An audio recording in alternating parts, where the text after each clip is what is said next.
कठोर परिश्रम चल रहा है। देश के कोटि कोटि जनों के सुझाव लिए जा रहे हैं और हमने देशवासियों से सुझाव मांगे और मुझे प्रसन्नता है कि मेरे देश के करोड़ों नागरिकों ने विकसित भारत 2047 के लिए अनगिनत सुझाव दिए हैं। हर देशवासी का सपना उसमें प्रतिबिंबित हो रहा है। हर देशवासी का संकल्प उसमें झलकता है। युवा हो, बुजुर्ग हो, गांव के लोग हो, शहर के लोग हो, किसान हो, कामदार हो, दलित हो, आदिवासी हो, पहाड़ों में रहने वाले लोग, शहरों में रहने वाले लोग हैं। हर किसी ने 2047 में जब देश आजादी का 100 साल मनाएगा तब तक विकसित भारत के लिए अनमोल सुझाव दिए हैं। और मैं जब इन सुझावों को देखता था मेरा मन प्रसन्न हो रहा था। उन्होंने क्या लिखा? कुछ लोगों ने कहा कि दुनिया का स्किल कैपिटल बनाने का सुझाव हमारे सामने रखा। 2047 विकसित भारत के लिए कुछ लोगों ने भारत को मैन्युफैक्चरिंग का ग्लोबल हब बनाने का सुझाव दिया। कुछ लोगों ने भारत की हमारी यूनिवर्सिटीज ग्लोबल बने इसके लिए सुझाव दिया। कुछ लोगों ने यह भी कहा कि क्या आजादी के इतने सालों के बाद हमारा मीडिया ग्लोबल नहीं होना चाहिए। कुछ लोगों ने यह भी कहा कि हमारा स्किल्ड युवा विश्व की पहली पसंद बनना चाहिए। कुछ लोगों ने सुझाव दिया भारत को जल्द से जल्द जीवन के हर क्षेत्र में। कई लोगों ने सुझाव दिया कि देश में स्थानीय स्वराज की संस्थाओं से लेकर के अनेक इकाइयां हैं, उन सब में गवर्नेंस के रिफॉर्म की बहुत जरूरत है। कई लोगों ने लिखा कि न्याय के अंदर जो विलंब हो रहा है उसके प्रति चिंता जाहिर की और ये भी कहा कि हमारे देश में न्याय व्यवस्था में रिफॉर्म की बहुत बड़ी जरूरत है। कई लोगों ने लिखा कि कई ग्रीनफील्ड सिटीज बनाने की अब समय की मांग है। किसी ने बढ़ती हुई प्राकृतिक आपदाओं के बीच शासन प्रशासन में कैपेसिटी बिल्डिंग के लिए एक अभियान चलाने का सुझाव दिया। बहुत सारे लोगों ने यह सपना भी देखा है कि अंतरिक्ष में भारत का स्पेस स्टेशन जल्द से जल्द बनना चाहिए। किसी ने कहा भारत की जो पारंपरिक ट्रेडिशनल मेडिसिन है, हमारी औषधि है, दुनिया जब आज होलिस्टिक हेल्थ केयर की तरफ जा रही है तब हमें भारत की पारंपरिक औषधियां और वेलनेस हब के रूप में भारत को विकसित करना चाहिए। कोई कहते हैं कि अब देर नहीं होनी चाहिए, भारत जल्द से जल्द दुनिया की तीसरी सबसे बड़ी इकोनॉमी बनना चाहिए।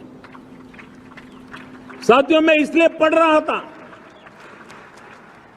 कि मेरे देशवासियों ने सुझाव दिए, मेरे देश के सामान्य नागरिक ने ये सुझाव हमें दिए हैं।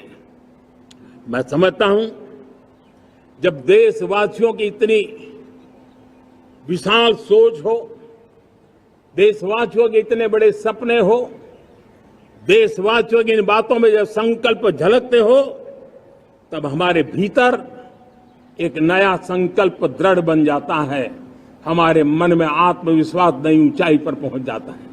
और साथियों, देशवासियों का ये भरोसा सिर्फ कोई इंटेलेक्चुअल डिबेट नहीं है, ये भरोसा अनुभव से निकला हुआ है। ये विश्वास लंबे कालखंड के परिश्रम की पैदावार है और इसलिए देश का सामान्य मानव याद करता है जब लाल किले से कहा जाता है कि हिंदुस्तान के 18,000 गांवों में समय सीमा में बिजली पहुंचाएंगे और वो काम हो जाता है, तब भरोसा मजबूत हो जाता है। जब ये तय होता है कि आजादी के इतने सालों के बाद भी 2.5 करोड़ परिवार ऐसे हैं जहां बिजली नहीं है, वो अंधेरे में जिंदगी गुजारते हैं। 2.5 करोड़ घरों में बिजली पहुंच जाती है, तब सामान्य मानवीय का भरोसा बढ़ जाता है। जब बारीकी से स्वच्छ भारत की बात कही जाए, तब इस देश के अग्रिम हरोड़ पंक्ति में बैठे हुए लोग हो, गांव के लोग हो, गरीब बस्ती में रहने वाले लोग हो, छोटे छोटे बच्चे हो, हर परिवार के अंदर स्वच्छता का वातावरण बन जाए, स्वच्छता की चर्चा हो, स्वच्छता के संदर्भ में एक दूसरे को रोक टोकने का निरंतर प्रयास चलता रहे। मैं समझता हूं कि ये भारत के अंदर आई हुई नई चेतना का प्रतिबिंब है। जब देश के सामने लाल किले से कहा जाए कि आज हमारे परिवारों में 3 करोड़ परिवार ऐसे हैं जिनके घर में नल से जल मिलता है, आवश्यक है हमारे इन परिवारों को पीने का शुद्ध पानी पहुंचे।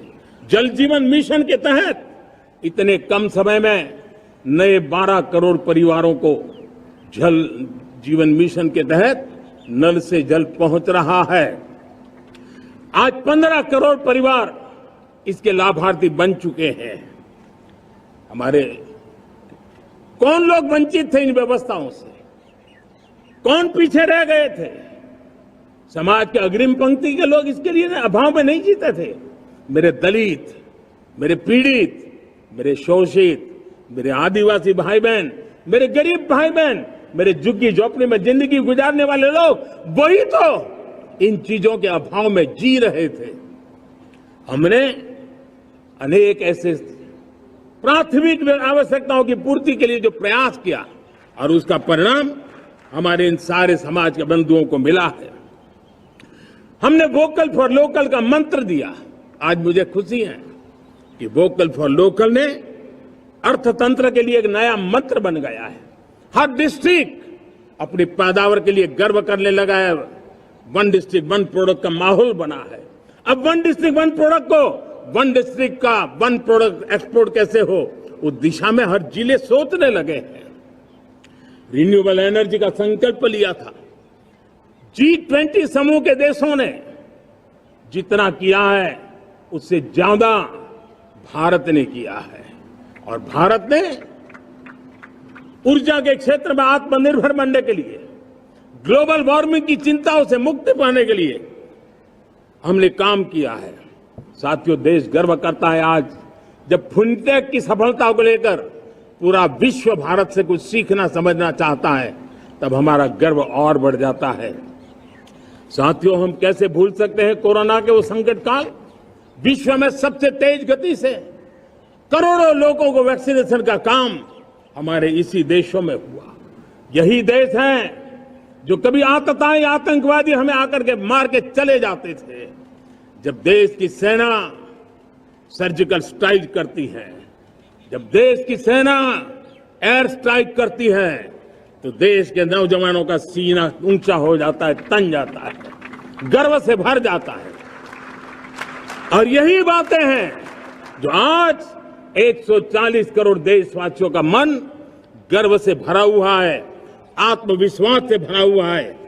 साथियों, इन सारी बातों के लिए एक सुविचारित प्रयास हुआ है। रिफॉर्म की परंपरा को सामर्थ्य दिया गया है, नक्कर तरीकों के, नक्कर लक्ष्य को लेकर के। और जब राजनीतिक नेतृत्व की संकल्प शक्ति हो, दृढ़ विश्वास हो, जब सरकारी मशीनरी उसको लागू करने के लिए समर्पण भाव से जुट जाती है, और जब देश के हर नागरिक उस सपने को पूरा करने के लिए, जन भागीदारी करने के लिए, जन आंदोलन बनाने के लिए आगे आता है, तब हमें निश्चित परिणाम मिलता ही रहता है। मेरे प्यारे देशवासियों, हम ये न भूलें कि इस देश उस परिस्थितियों से भी दशकों तक भी आजादी के बाद समय बिताया है, जब होती है, चलती है, अरे यार ये तो चलेगा, अरे हमें क्या मेहनत करने की जरूरत है, अरे मामला है अगली पीढ़ी दिखेगी, अरे हमको मौका मिला है यार, मौज कर लो, आगे वाला आगे का जाने, हमें क्या करना है, हम अपना समय निकाल दें। अरे नया करने जाओगे कोई बवाल उठ जाए, पता नहीं क्यों देश में एक स्टेटस को का माहौल बन गया था। जो है उसी से गुजारा कर लो, यही का माहौल बन गया था। और लोग तो कहते हैं अरे भाई छोड़ो, अब कुछ होने वाला नहीं है, चलो, ऐसा ही मन मर गया था। हमें इस मानसिकता को तोड़ना था, हमें विश्वास से भरना था, और हमने उस दिशा में प्रयास किया। कई लोग तो कहते थे अरे भाई अगली पीढ़ी के लिए काम हम अभी से क्यों करें, हम तो आज का देखें। लेकिन देश का सामान्य नागरिक ये नहीं चाहता था, वो बदलाव के इंतजार में था, वो बदलाव चाहता था, उसकी ललक थी, लेकिन उसके सपनों को किसी ने तवज्जो नहीं दी, उसकी आशा आकांक्षाओं को अपेक्षाओं को तवज्जो नहीं दी गई, और उसके कारण वो मुसीबतों को झेलते हुए गुजारा करता रहा, वो रिफॉर्म्स का इंतजार करता रहा। हमें जिम्मेदारी दी गई और हमने बड़े रिफॉर्म्स जमीन पर उतारे। गरीब हो, मिडिल क्लास हो, हमारे वंचित लोग हो, हमारी बढ़ती जाती शहरी आबादी हो, हमारे नौजवानों के सपने हो, संकल्प हो, आकांक्षाएं हो, उनके जीवन में बदलाव लाने के लिए रिफॉर्म का मार्ग हमने चुना। और मैं देशवासियों को विश्वास दिलाना चाहता हूं, जो प्रतिबद्धता है वो पिंक पेपर के एडिटोरियल के लिए सीमित नहीं है। हमारे रिफॉर्म्स की ये प्रतिबद्धता है, वो 4 दिन की वाहवाही के लिए नहीं है। हमारी रिफॉर्म्स की प्रक्रिया किसी मजबूरी में नहीं है, देश को मजबूती देने के इरादे से है। और इसलिए मैं आज कह सकता हूं रिफॉर्म का हमारा मार्ग एक प्रकार से ग्रोथ की ब्लूप्रिंट बनी हुई है। ये हमारा रिफॉर्म, ये ग्रोथ, ये अपना जीवन समर्पित करने वाले, आजीवन संघर्ष करने वाले, फांसी के तख्त पर चढ़कर के भारत मां की जय के नारे लगाने वाले, अनगिनत आजादी के दीवानों को नमन करने का ये पर्व है, उनका पुण्य स्मरण करने का पर्व है। आजादी के दीवानों ने आज हमें आजादी के इस पर्व में स्वतंत्रता की सांस लेने के लिए सौभाग्य दिया है। यह देश उनका ऋणी है। ऐसे हर महापुरुष के प्रति हम अपना श्रद्धा भाव व्यक्त करते हैं। मेरे प्यारे देशवासियों, आज जो महानुभाव राष्ट्र रक्षा के लिए और राष्ट्र निर्माण के लिए पूरी लगन से, पूरी प्रतिबद्धता के साथ देश की रक्षा भी कर रहे हैं, देश को नई ऊंचाई पर ले जाने का प्रयास भी कर रहे हैं। चाहे वो हमारा किसान हो, हमारा जवान हो, हमारे नौजवानों का हौसला हो, हमारी माताओं